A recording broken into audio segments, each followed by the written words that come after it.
Would you please read that one again?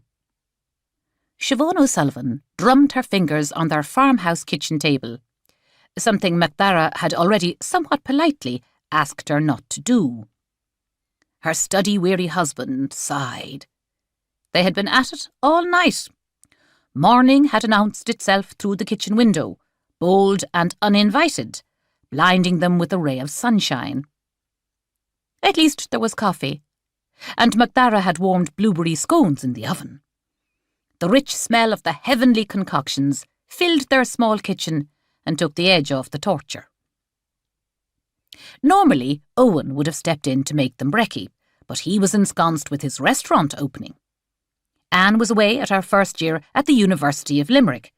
Even though the summer had barely begun, she'd moved to campus upon returning from their holiday at sea because she was on the camogie team and practice would start soon. At least she was close to home.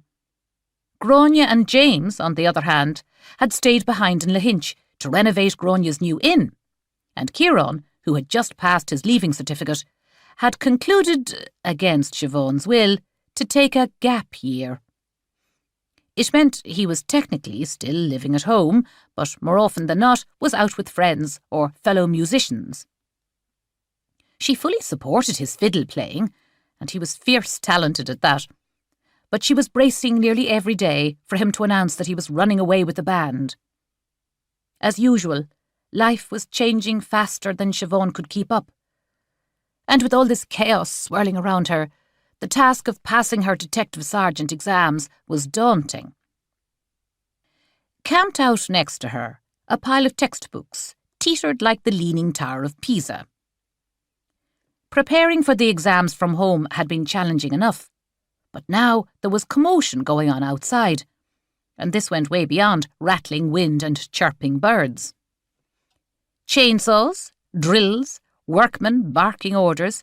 It was madness, and for once it wasn't all taking place in Siobhan's poor head. But it was too late to find a quieter place to focus. She'd promised Owen that she would keep an eye out for a special delivery. His restaurant, The Six, was going to have its soft opening in 2 days. If that wasn't enough, he had rented out the field in front of it to a contestant for Kilbane's Top Garden contest. Cassidy Ryan. Tomorrow was the first day of the contest, and the town was abuzz with excitement.